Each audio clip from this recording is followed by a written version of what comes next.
So what would happen without change? What was that? Oh, the price got to come down. Okay, we're going to get you a discount, okay? So change is in our DNA. There is no getting away from change. But what is the first thing that we tend to do when we hear change is coming? What was that?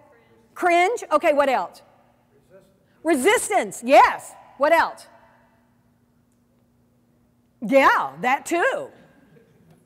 So you can tell that when people know change is coming, that's why I think the universe sneaks up on us. Because when it knows we're going to resist it or we're going to cringe, guess what? It says, I think I'm going to sneak up on her. She won't know what hit her. Anybody been there? I lived there for about 10 years. And that one about wore me out. And guess what? Change also sometimes takes the form of tragedy, BP. Very, very tragic. And guess what came out of that? Some good has come out of that, hasn't it?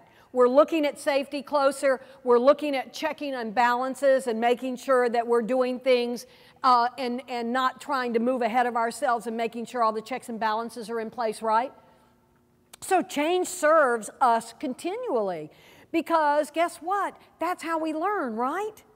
That's how we learn. If you were to be stagnant and never do anything, what would we call you? Would we call you? A rock.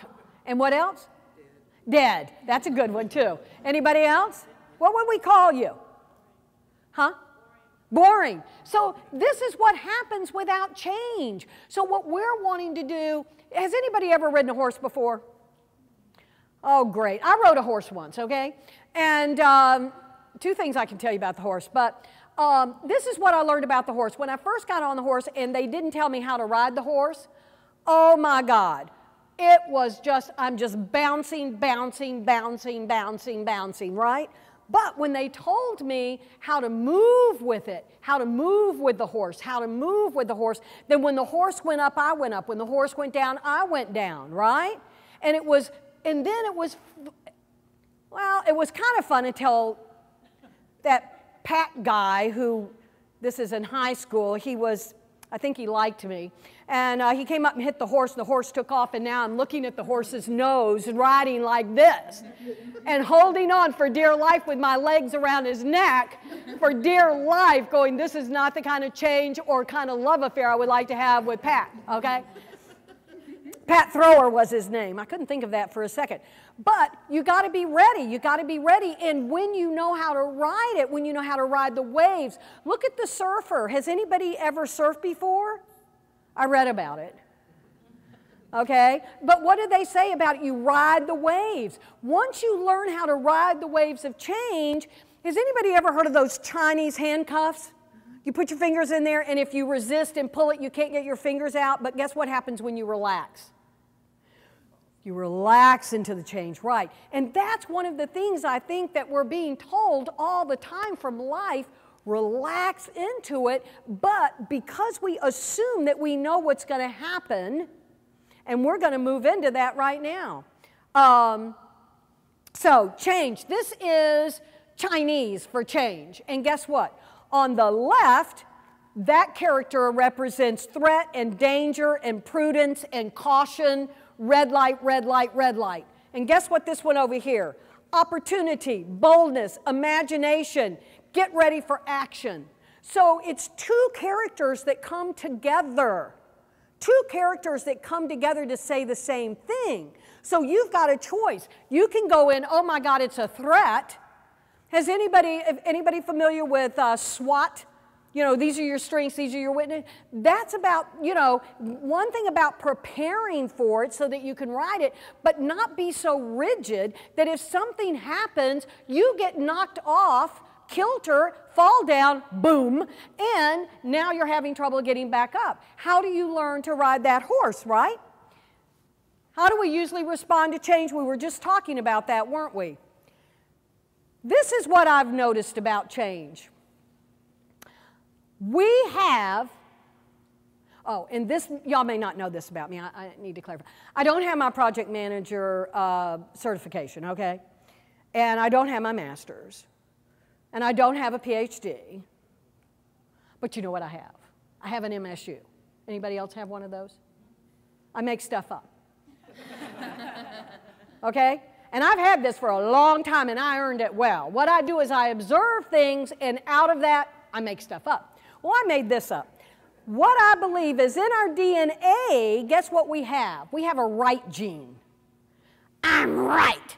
So we would rather be right than have gold.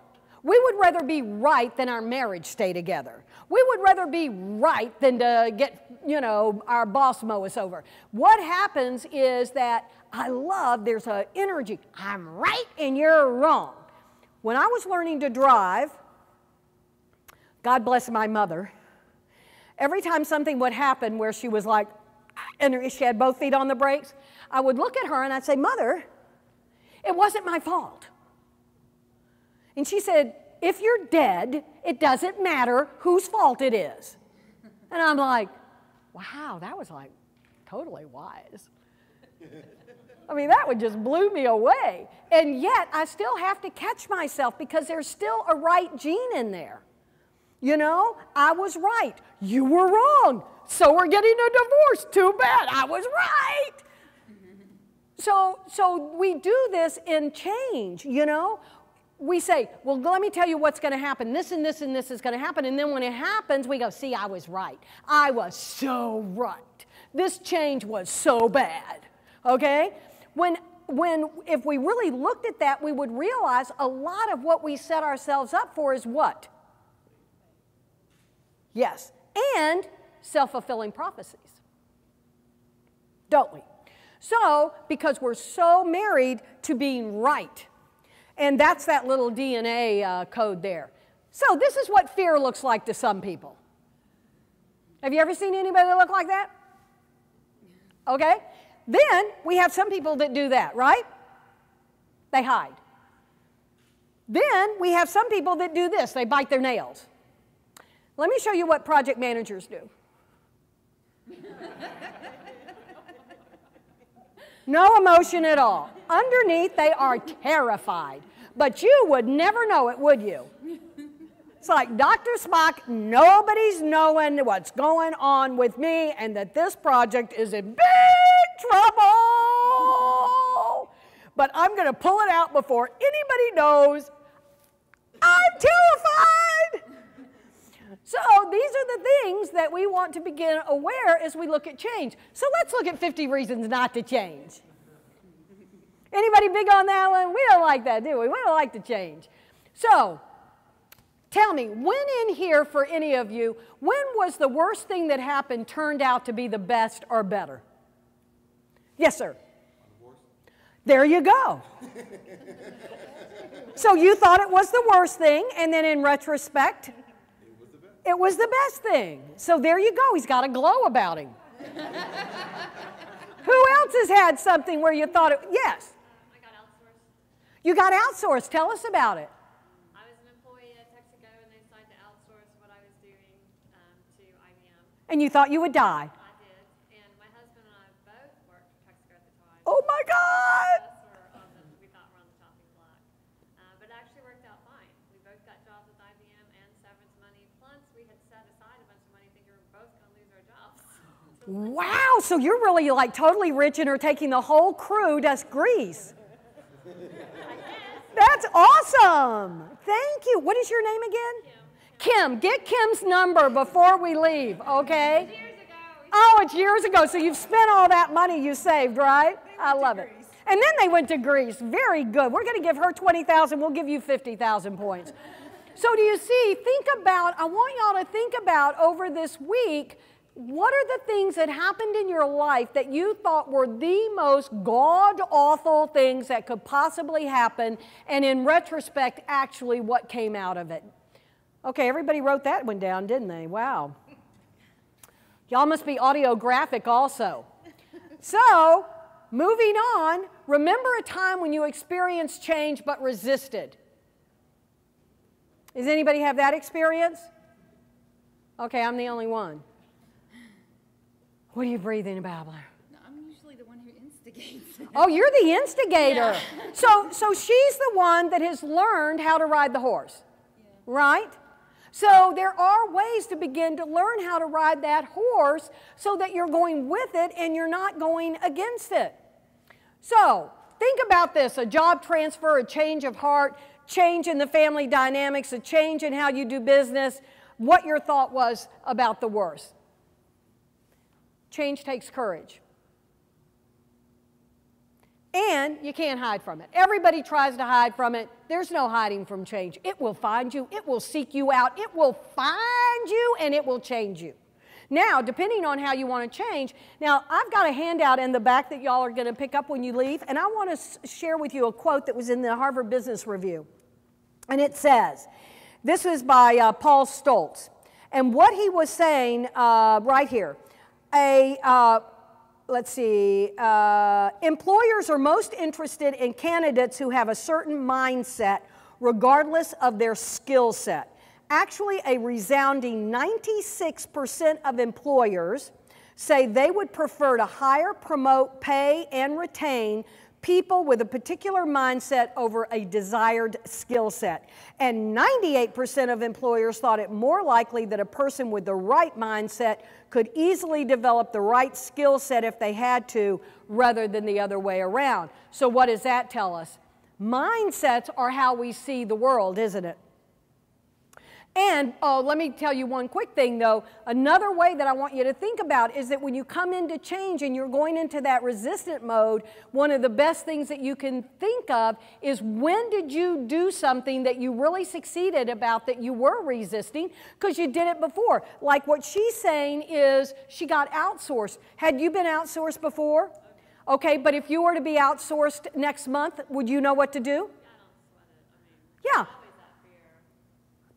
But you know how to ride the horse, right? We've been through that, so we look back and we say, oh, that's what happened, and this is how I dealt with that. Now, this one's a little bit tricky, okay, because it's very dark. But this one is about getting out of your comfort zone. Because what happens, what I'd like everybody to do is do this. Okay? Now I want you to switch and do that. How does that feel? Uncomfortable, doesn't it? Are you ambidextrous? Oh, so glad we've had this moment together. Anybody else feel uncomfortable? So there's a discomfort when we do things, and it's actually just different. It's not better, it's different. It's a different way to do it. And so when we start stretching and stretching a little bit, then something else we get used to, and we say, oh, we're going to take a step there. Oh, my God, this feels uncomfortable. Oh, my God, it feels so uncomfortable. Oh, my God. And then you, oh, okay. I can do this, right? Think of all the times that you've been through that process. So does anybody know how an eaglet learns to fly? That's one of the things that happens. And there's another piece to that. So both of you get 20,000 points for that. What Mother Eagle does is she gets in the nest, okay, and she puts the little eaglet on her wing, and they start flying, and the little eaglet is going, oh, this is so awesome.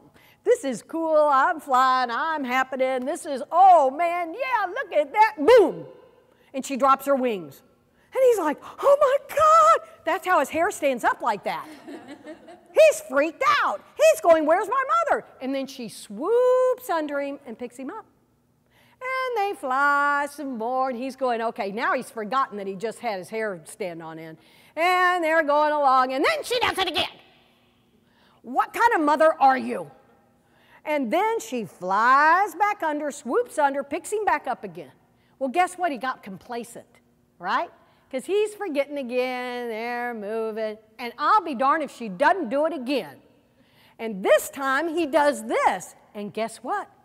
Little eaglet's flying. So that's what happens to us. If you didn't have change happening in your life, you probably wouldn't have taken the next project, or you wouldn't have taken the next job, or you wouldn't have gotten out of your comfort zone if Mama Eagle hadn't dropped her wings and you had to go, rah, rah, rah. and try and figure it out and get out there and start flying, right?